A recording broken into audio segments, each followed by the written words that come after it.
Good morning and welcome to Michael, Luca, and Andrew's excellent adventure. I'm very happy to be here today. We are going to, Thank you. I'm very happy to be here today, and we are going to discuss a lot of interesting topics today. We just came off a holiday weekend. How was your weekend, Andrew and Luca? My weekend was great. Really had a great break. I went to Yankees opening day on Friday, which was very cool. Went with my dad and my brother, and and we saw some of my dad's friends that we knew there, and it was very very cool experience. Sat in the 300 level, and the Yankees beat the Marlins 8-2. So yeah, that was very cool. And Easter was great too. My grandparents came over to my mom's house and we had a nice meal there. So yeah, had a nice break for sure. That's awesome. That's awesome. I'm glad to hear that. And I'm always glad to hear that the Marlins lost to the Yankees because, that's Marlins same division. Um, but I had a great Easter break. I got to spend some time with family just like Luca. And, it was awesome. I spent some time with some family. And I was pretty productive as far as like work goes. I had a couple of papers that I was working on. And then I went to this gluten-free bakery. It's in Garden City, actually, Michael. I think it's pretty close to where your dad works. It's I think called Bare Naked Bakery, and it's really really good. I have heard of that bakery. Great bakery. Absolutely. Now, Luca, didn't last year you met some Yankee players last year? Uh, yes, I did. I met Judge last year. I took a picture with him. Took a picture with Stanton too. So yes, I did take pictures with a few. And after watching the Yankees on Friday, do you have confidence that they'll have a good season? Yes, I do have confidence, especially after their 7-2 start, and they've had great.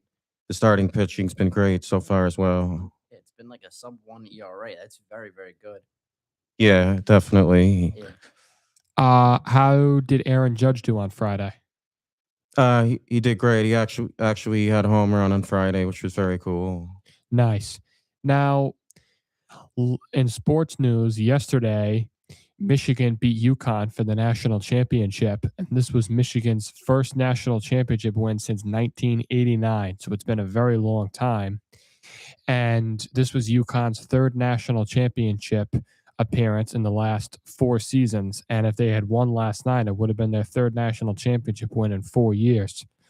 And I have to give all the credit to the UConn head coach, Dan Hurley, because he has really built a championship culture at UConn, and he has really built an environment where it's just a never give up attitude. And Dan Hurley said, it takes a special player to play for me. And whoever ends up playing for me, it's going to be a special experience. And Alex Caravan, who had an incredible career at UConn, won 2 national championships and played in 3 national championships in 4 seasons, is definitely going to go down as a UConn legend. And after the game, Dan Hurley, put his arms around both his players, walked off the court with class, and was so proud of them. And I have a feeling, and Alex Caravan said that Dan Hurley has completely changed my life. And he has probably changed his life off the court because he's probably taught him a lot about life and how to be a good person. And when you have a coach like that who really bonds with their players and who really has a great relationship with their players and built a championship culture and built a particular type of atmosphere, that is very impressive. And for a good portion of that game, I actually thought that UConn was going to win because they had a lot of momentum. They played really well defensively. Their shots weren't really going in, but they played really well defensively. And in the second half, Michigan did go on a run, but I'll tell you this, UConn never gave up and they never backed down and they just kept their heads up. And with Dan Hurley as the head coach, there's no such thing as giving up and there's no such thing as, okay, we won't win tonight. They play until the very end They never ever back down, and that's why they went to the championship game. And Dan Hurley didn't win his third championship yesterday, but he eventually will definitely win his third championship. And Dan Hurley said, like a year ago, when his team was practicing over the summer, he said, "This isn't just a practice. This is a full-on Olympic sprint. I feel like I'm at my best as a coach with the atmosphere I create at practice." And Dan Hurley really gets on his players. If you don't give it your all and you're not going to give it 100%, and you don't give it your 100% and you dawdle during a drill, he gets on you and he won't let you get away with it. And he makes you run and he makes you pay for it. And he really, really gets on you. And he doesn't get on you to want to make you feel bad about yourself. Gets on you because he wants you to become the best player you can be. And this after they won their second national championship in a row last summer, going into the season last season, he was more intense than ever. And he said, "Yeah, we just won two national championships in a row, but we're not done yet. And also, yeah, that was last season. We can't do anything about the past now. We have to look towards the future." And he makes them like run up and down the bleacher stairs, and he really wants the best for his players. And UConn in the Elite Eight against Duke, their three throw percentage was not that good, and um they didn't hit a lot of shots, but they still found a way to win, and they just there's no such thing as giving up. Do you think that that's a great attitude to have as a coach, Luca and Andrew? I mean, I personally believe that is a great attitude to have as a coach. You don't want to have a coach who's like all the players' best friends, and at the same time, like by that I mean like they can't really, discipline their players for hold them accountable for not really putting in 110% effort. And you need to have a coach that's like that. And like you have a coach, like you said, isn't ragging on you and isn't being harsh towards you because they're trying to make you feel bad, but because they're trying to get the best out of you. And I think that that's the best possible nature that you could get from a professional sports kind of like perspective, whether it be basketball, baseball, whatever sport. Like, and I know Terry Collins, he was a former Mets manager. In 2015, there was like a whole documentary on on the Mets World Series team, right, in 2015. And so the team struggled a lot early in the year.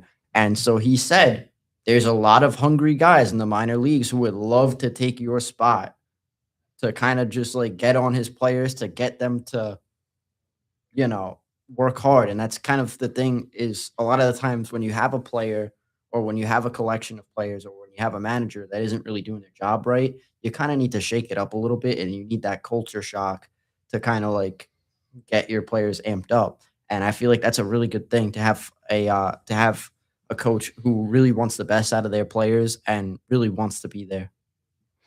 Yeah, I agree with what you said. Like, you don't want your coach to be your best friend. Like, they have to be like, they have to be able to like hold you accountable and, want the best out of you. And basically, yeah, you really need to have those qualities in a coach in order for you to have like a successful team. And again, if you were to tell me that before this March Madness tournament started that UConn is going to be playing for the championship, the national championship, I would be pretty surprised, because this wasn't really throughout the season. They weren't legit. UConn was a very good team, but they weren't like as good as the other years. And they still went all the way to the championship and almost won the championship against a very, very good Michigan team. And uh yeah, and even if you were to tell me before March Madness started that they were going to go to the Final Four, I'd be a little surprised. But they overcame a lot, and it's an incredible run. But the UConn dynasty with Dan Hurley, it's not done, because within the next few years, they're going to go back to the championship and they're going to win it the next time they're in it. Do you agree, Luca and Andrew? Yeah, I do agree. I definitely think that, they're going to win it again uh, very soon for sure. And, he's a great coach. And so without a doubt, they'll win it again. I gotta agree with Luke on this, and if they don't win, they definitely have a pretty good shot at it because they're a team that now they have experience, playing and going deep into March Madness. So the more experience you have with that, the less sort of pressure they feel when they're in that situation because they've been there before. They know how it feels.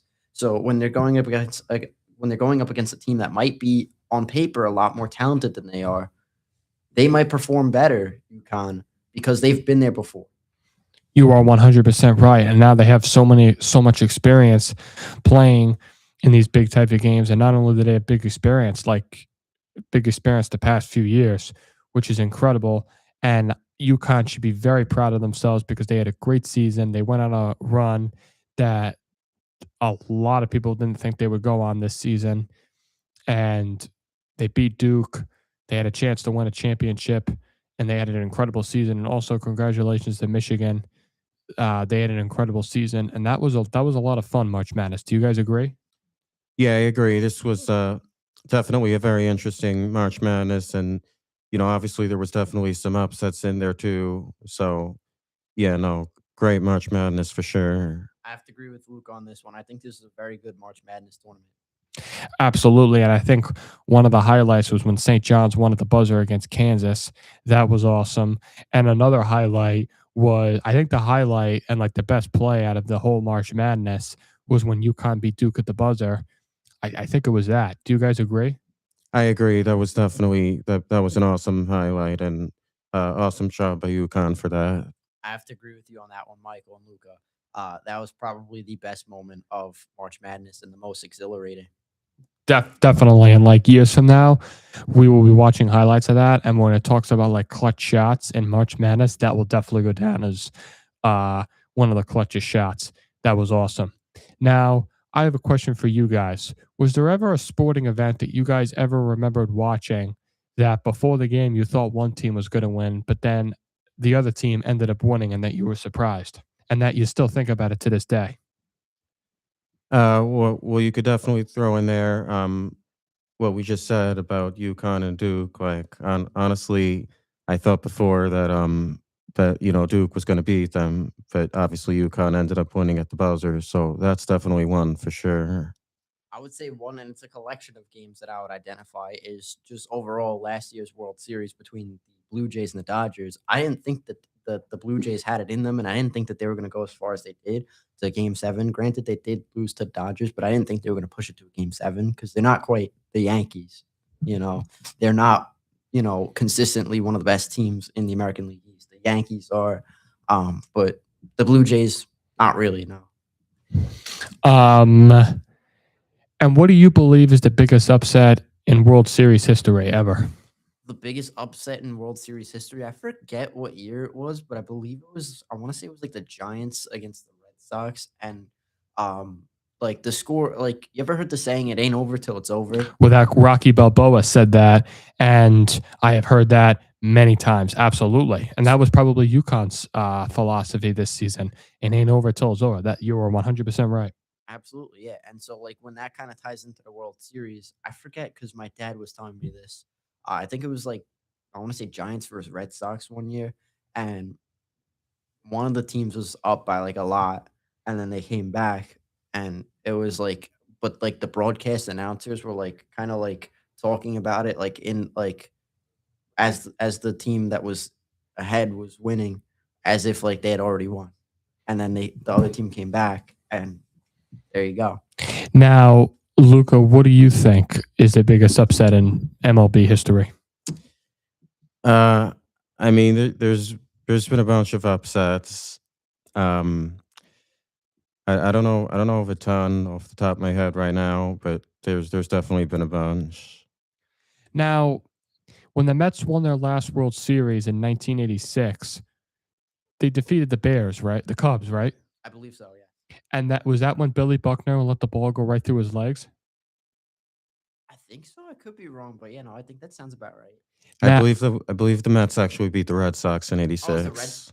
Oh, okay. and that was the win. Oh wait, The no, no, no. My bad. Because the Cubs, the Cubs are in the National So the last time the Mets won the World Series to win their final game to win the World Series, they beat the Red Sox. Yes, that's correct. Was Billy Buckner on the Red Sox?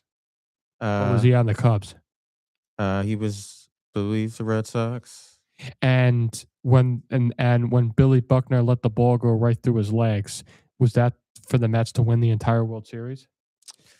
I think so, but I could be Yeah, wrong. I mean, I don't know before I liked him, so Right. I'm kind of fuzzy on that. Now, when the Mets won their first World Series, do you remember who they beat to win that?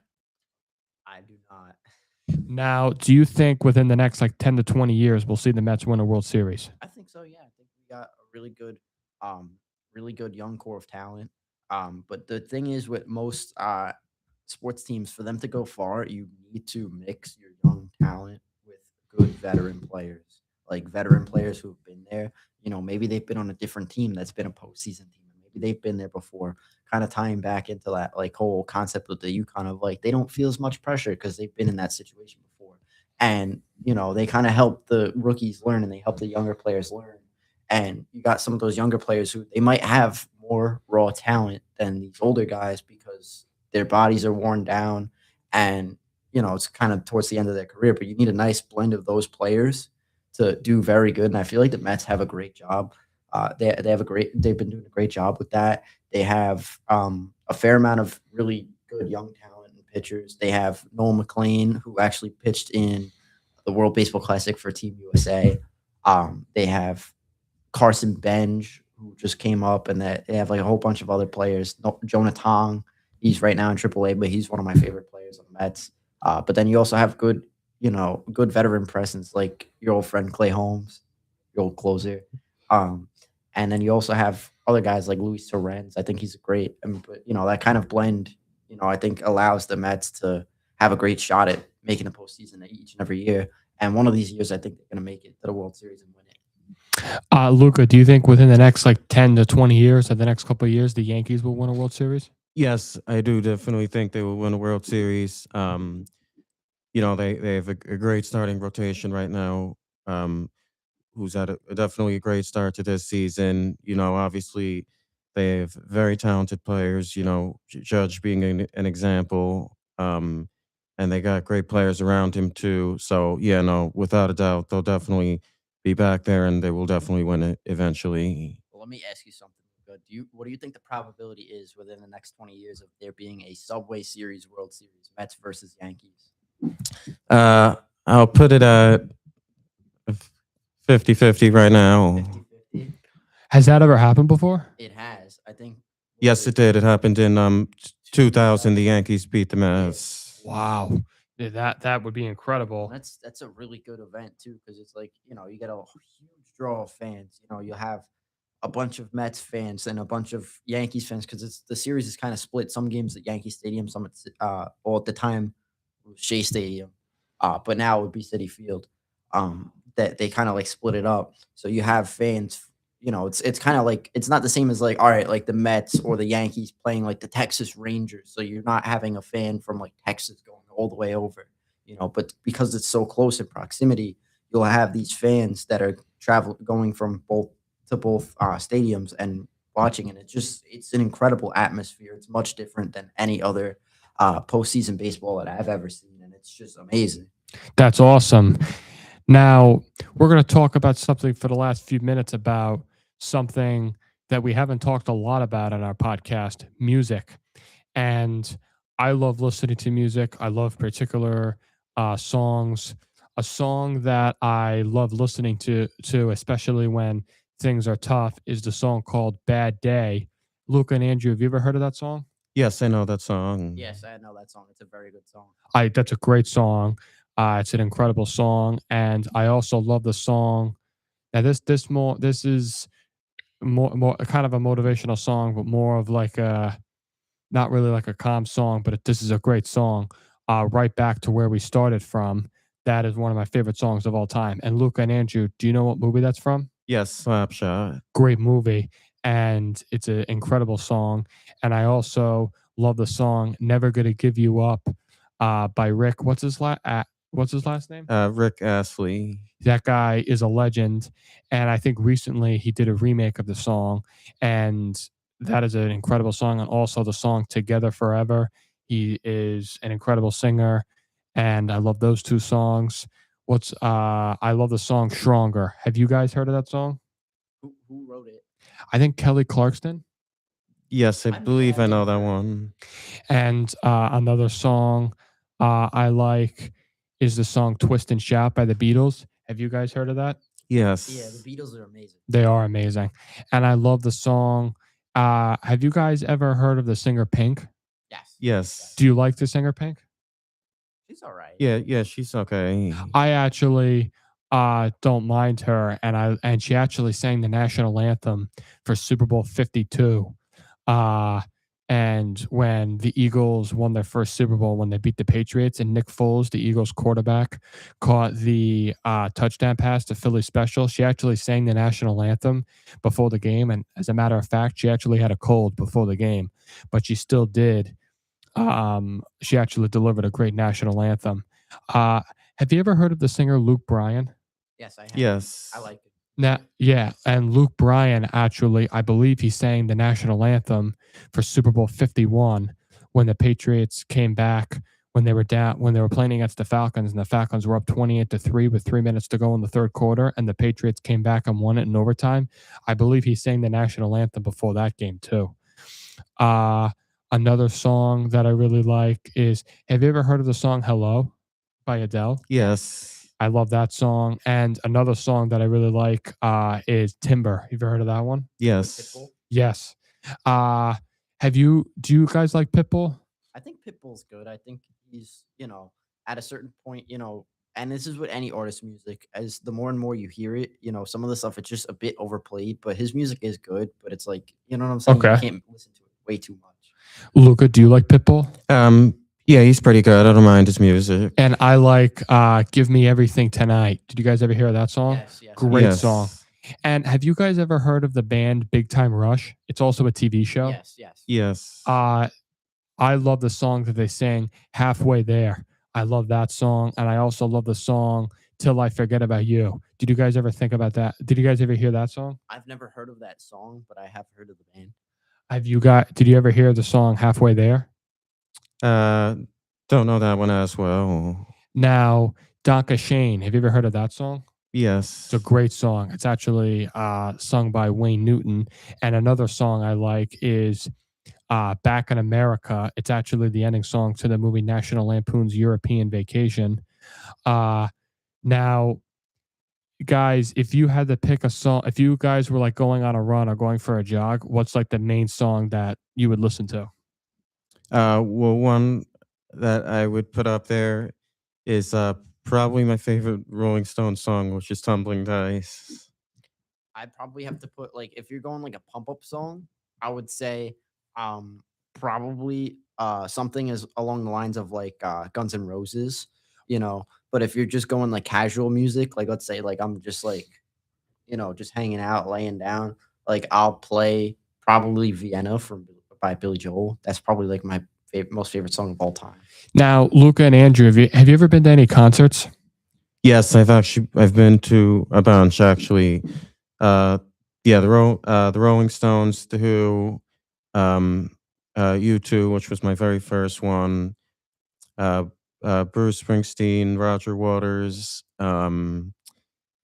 Trying to think who else now.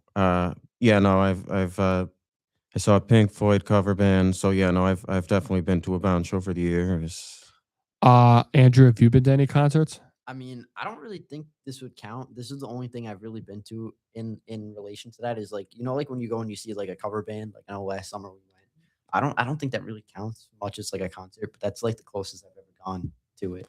No, that definitely does. And a song that I love is what was Pitbull, Give Me Everything Tonight, and the Big Time Rush. That's awesome. Now, do you now okay, here's a song. If you were to like the best song to like dance, what do you or like a party song, what would be like your go-to party song? I mean, you could probably throw "Shut Up and Dance with Me" in Oh, there. that's a Thinking the great same thing. Oh my song. gosh. That is a Thinking the same great thing. song.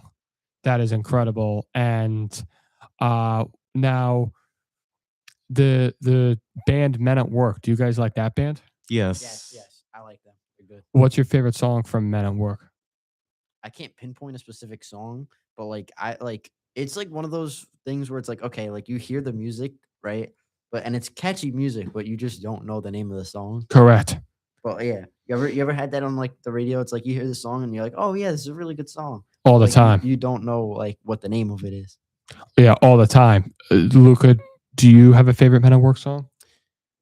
Uh, yeah, I would say I will like both Who Can It Be Now and also Down Under too. Who Oh, ca- that's a good one. Who can it be now? That's a good one. Who Can It Be Now is a great song. I like that song a lot. And with regards to Pink, I like the singer Pink. I like the song Get Up and Try. Have you guys heard of that one? Yes. I like that song a lot. And I also like the song Take On Me. You like that one? Yes, Yeah. great song. Now, do you guys like the song The Way You Make Me Feel? Yes, I do like that Is one. that by Michael Jackson? Yes. Yes, I love that song. Now, do you like Michael Jackson's music? Yes, I think he has great music and he's very talented. I do. I also like Michael Jackson's music. I like "Beat It" by Michael Jackson. Great by song. Billie Jean. And then there's like a couple of other songs. And then another artist that I really like. I like Bob Marley. Yes, he's incredible. What's your favorite Bob Marley song? I would say maybe Buffalo Soldier. Nice. And do you guys like Stevie Wonder? He's good. Yeah, he's I pretty like- good. Yeah, I like the song Higher Ground by Stevie Wonder. And another Michael Jackson song I like is, I don't know if you guys ever heard of this one, Rock With You. Did you ever hear of Yes. that Yes, one? I know that one. Now, Bruce Springsteen. If you had to pick your favorite Bruce Springsteen song, what would it be? Oh, I'll definitely throw Born to Run in there as a great one. There was Oh, another yeah, one, I definitely. forgot. What was the one that I was playing the other day with Jake? Oh, Dancing in the Yeah, Dark. that one's probably like my favorite. Now, the one Born to Run, is that Born in the USA or is two different songs? No, that's separate from Born in the USA. Now, Bruce Springsteen, Born in the USA. Now, when you were at the Rolling Stones concert, Luca, did they sing your favorite song? Yes, yes, they did, and it was an awesome time. I went in August of 2019. And do you remember it? Yes, I definitely do remember it. My father actually went to a Rolling Stones concert in 1989 at Shea Stadium, and he said it was incredible. What is another? Oh yeah. What about the singer Rihanna? Do you like him? I mean, no, not him. Do you like her? Not him. I like her. But when she did her Super Bowl performance, I think it was kind of like mediocre. I don't think that it kind of like, people said that it was really, really good, but I don't think it kind of really lived up to the hype. Do I think it was bad? No, but I just don't think it lived up to the hype. And I think she's a good singer, but I feel like she's one of those singers who it's like I only like this a select few of her songs. Not like her, like you know what I'm saying? Like I don't like all of her songs. It's just like a very select few. It's very different from like a Michael Jackson, who it's like, okay, yeah, like this guy, all of his music is freaking awesome. You know, like I feel like Rihanna only has like a select few songs that are pretty good, like Umbrella. Do you like the song Diamonds? Oh yeah, that's another good one. Is there any other songs do you like that she sings? I wouldn't say off the top of my head. Um, Now, if you had to pick your favorite singer or favorite band, what would it be, Luca and Andrew? Well, Luca, yours is the Rolling Stones, right? Yes, that's right. Now, Andrew, what is yours? I would say mine is probably, I would say either Billy Joel or Bruno Mars. Okay, and actually, my favorite Bruno Mars song is "Just the Way You Are." You've heard of that one? Yes. That's a great song. And Bruno Mars and Bob Marley and Bruno Mars. I like Bob Marley, Billy Joel, Bruno Mars, and I would also say Alicia Keys goes in there as well. So Nice. those two. Now, with regards to what was the oh yeah, Billy Joel. If you had to pick your favorite Billy Joel song, what would it be? Vienna, hands down, that's my favorite one. But if I had, because I already know I mentioned that one. But if I had to pick another one, I would say maybe Moving Out. Okay. That's another catchy one. Luca, do you have a favorite Billy Joel song? Yeah, I like a bunch of his songs. I mean, obviously, Piano Man's a great one. Vienna's great too, like Andrew said. I like We Didn't Start the Fire too. We Didn't Start the Fire is an incredible song. And if I were to pick a song to when I'm going on a run, I would pick the song "Hearts on Fire" from Rocky 4. I love that song. And another song that I would pick would be the theme song from Rocky in the training montage. But the best song to put on at a party definitely is "Shut Up and Dance with Me" and "Never Gonna Give You Up." Like those are two incredible songs. Luca and Andrew, thank you so much for joining me here today, and I'm looking forward to having another excellent adventure next week. Thank you.